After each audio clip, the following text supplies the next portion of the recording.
Welcome back to episode of call talk. हमारी phone ने हमारे से इंस्टॉल किया कि वो अभी 50 की एज उनकी टच होने वाली है और वो कह रहे हैं कि मैं बाहर से भी वापस आया हूँ। मैं फिनलैंड में रहता था एंड वहाँ पर क्या लिविंग स्टैंडर्ड है पाकिस्तान की निस्बत तो वो बहुत ऊपर है और बिल्कुल दुनिया ही अलग है। वो कह रहे हैं जब मैं यहाँ वापस आया तो यहाँ पर मुझे बड़ा एक चेंज फील हो रहा है। यहाँ पर कोई भी जो लिविंग है यहाँ पर ना बैरियर टाउन में ना DHA में कहीं पर भी कोई अच्छी क्वालिटी की लिविंग नहीं है। तो अगर एक बंदा पाकिस्तान में अच्छी लिविंग इंजॉय करना चाहता है तो उसको क्या करना चाहिए, आइए इस पर बात करते हैं।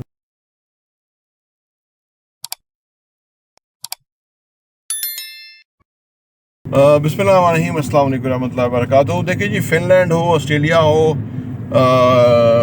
UK, US कुछ भी हो, हमारा इंफ्रास्ट्रक्चर कहीं ना कहीं मैच कर जाता है उनके साथ, ठीक है ना। बहरिया DHA चलो जैसे भी हैं लेकिन काफ़ी सारे मुल्कों से बेहतर है। या इस्लामाबाद तो second beautiful capital of the world है ना, तो इसका मतलब है कि कहीं ना कहीं तो हमारा इंफ्रास्ट्रक्चर वगैरह मैच कर रहा है।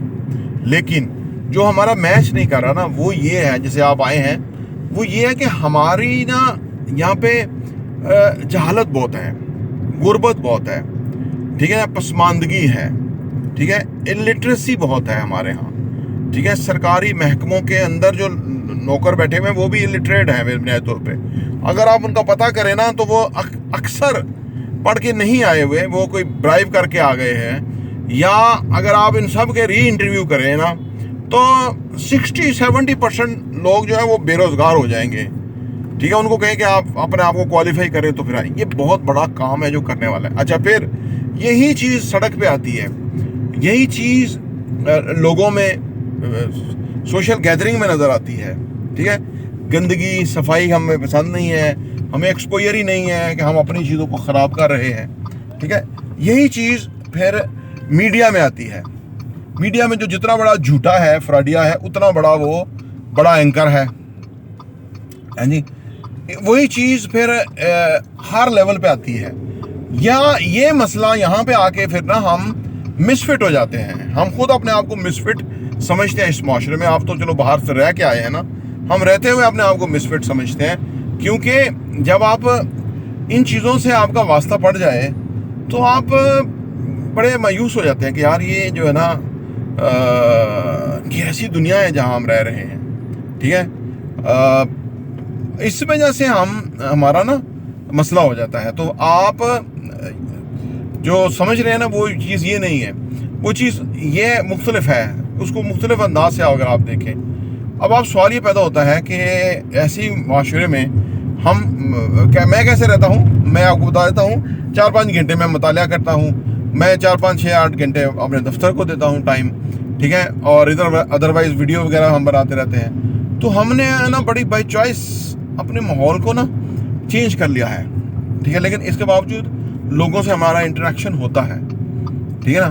तो लोगों से जो इंटरेक्शन होता है तो उसमें भी हम क्वालिटी लोगों के साथ इंटरेक्शन रखना चाहते हैं, ठीक है ना। बाई चॉइस वो हम पिक एंड चूज़ करते हैं कि कौन बंदा एलिजिबल है कि हम उसके साथ इंटरेक्शन रखें, ठीक है ना। अब ये प्राउडनेस नहीं है, मैं आपको बताऊँ, ये प्राउडनेस नहीं है।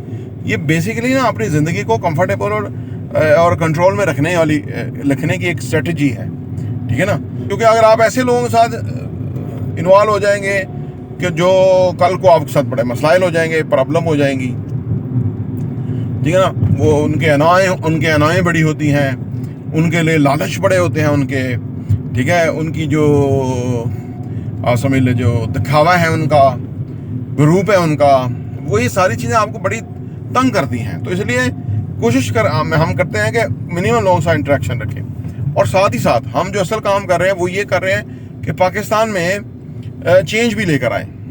ये जो हम आपके साथ इंटरेक्शन करते हैं, जो कंटेंट आपके सामने लेके आते हैं, जो हम बड़ी मेहनत से, तो इसका जो ओवरऑल मकसद है कि ओवरऑल चेंज आना चाहिए माशरे के अंदर। हम उसके लिए अपना रोल तो प्ले कर रहे हैं और बहुत सारे लोग कर रहे हैं अच्छा काम, और इसी तरह से माशरे बदलते हैं। लेकिन एक बात हमें मद्देनज़र रखनी है कि ये हमारे लोग हैं और हम हैं, ये हम हैं, यानी ये हमारा हिस्सा है, ठीक है ना। अगर आपको फर्ज करें बहन भाई हैं, वो पुअर हैं या वो अनपढ़ हैं, या तो वो आप उनको बहन भाई के उहदे से ख़त्म तो नहीं ना कर सकते, क्योंकि वो आप हैं। वो दरअसल आपकी जिम्मेदारी है या वो इस तरह है। तो उसमें आप क्या इम्पैक्ट करके कैसे उनको साथ लेके चल सकते हैं या कैसे, तो ये एक बहुत बड़ा चैलेंज है जो कि हमें दरकार है। جس معاشرے میں باہر کے معاشرے میں وہ لوگ اس پروسیس سے آگے چلے گئے ہیں, وہ ادھر سے گزر گئے ہیں, جس راستے پہ ہم ہیں نا وہ آگے اس سے گزر گئے ہیں.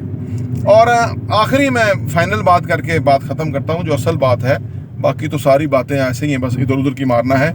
اصل بات یہ ہے کہ ہمارے آقا سرکار دو عالم صلی اللہ علیہ وسلم نے جب اسلام کی دعوت دی تو قریش کا جو رویہ تھا وہ بہت ہی تہذیب امیز تھا آپ صلی اللہ علیہ وسلم کے بارے میں. اور پھر جب فتح مکہ ہوا تو پھر کتنے لوگ آپ کے ساتھ تھے؟ 10,000 کے قریب لوگ آپ کے ساتھ تھے جو مکہ میں داخل ہوئے. تو یہ وہ سبق تھا جو آپ نے ہمیں اپنے عمل سے زندگی سے سکھایا کہ آپ اکیلے ہوں اس سے کوئی فرق نہیں پڑتا, لیکن آپ صحیح میسج اور پیغام پہ ہونے چاہیے, صحیح اللہ کے راستے کے اوپر ہونے چاہیے, ٹھیک ہے نا. تو اس سے کیا ہوتا ہے کہ اس سے جو افیکٹ ٹرکل ڈاؤن افیکٹ آتا ہے وہ بہت زیادہ ہوتا ہے. لیکن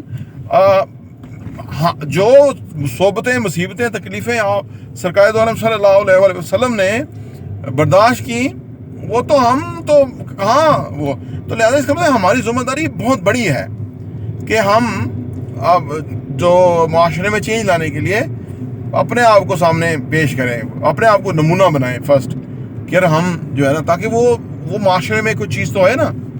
تو یہ بڑا سبق ہے جو کہ آپ صلی اللہ علیہ وسلم کی زندگی سے ہم سیکھ سکتے ہیں, اور اس سے ہم اپنی زندگی اچھی کر سکتے ہیں, اپنی معاشرت اچھی کر سکتے ہیں, اپنے ملک کو آگے لے کے جا سکتے ہیں. اور اس سے بڑی کوئی رہنمائی یا سچائی ہے نہیں.